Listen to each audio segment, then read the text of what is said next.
Hello, hello. Katrina Cobb, your favorite nomadic business coach, here back with some tips today, and I wanted to talk about the recession that many are buzzing about potentially hitting us, especially in the US market. So here are some thoughts on how you can recession-proof your freelancing business if you've got some concerns. First and foremost, I would say what you want to do is position yourself away from bidding sites like Upwork.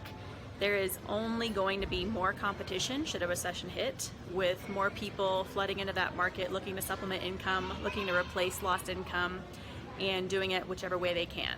So if you think it's tough right now to get decent gigs on those bidding sites, it's only going to get worse as the volume increases and as more people look for kind of those cheaper services and people are swarming in to fill the void there. What you want to do instead, if you haven't already, is find a way to position yourself as a higher value service, not just a commodity. You're not just a designer, you're not just a copywriter, but solving a bit of a bigger problem, and then building a system that can attract and secure those clients that have that bigger problem, are happy to pay for it, and don't have to stress to pay for your services. The other thing that you want to watch out for, and why it's important to find a little bit of a higher value clientele if there's an impending recession, is if people are struggling to budget to afford you right now, that's going to become problematic should a recession hit and belts get tightened.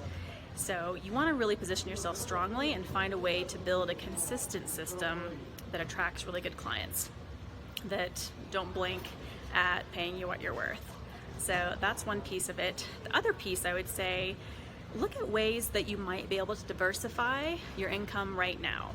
So one thing that can happen to freelancers and service providers should budgets get a little bit tight is your perfect client may not be able to afford a done-for-you service moving forward.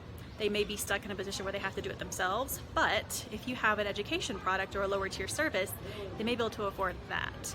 And so if you can still position yourself as the go-to resource in what you do, and also build potentially a lower ticket item or a retainer or a passive service, then you've got a bit more stability, you've got some diversity, and you won't have all your eggs in one basket. That's the other thing I would say, is if you're in a position right now where one client is going to make or break your month, you're going to want to think about a strategy to have a few more things going on and never be reliant on just one source of income, one major contract. You want to make sure you've got options and don't have all your eggs in that one basket. So food for thought for freelancers. It could actually be a great opportunity to build your business, and if you spend the time now to take a few smart steps, rethink who you work for. Again, if your ideal client is somebody new to the market, that's going to be a much tougher client in a recession because they don't have a track record, they don't have stability, they may not be proven to have success.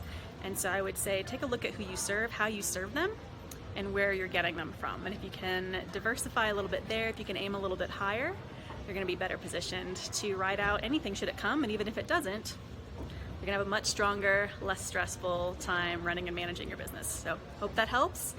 Happy to answer any questions or field any thoughts you got on this, and I'll see if I can share some more tips with you later on this week.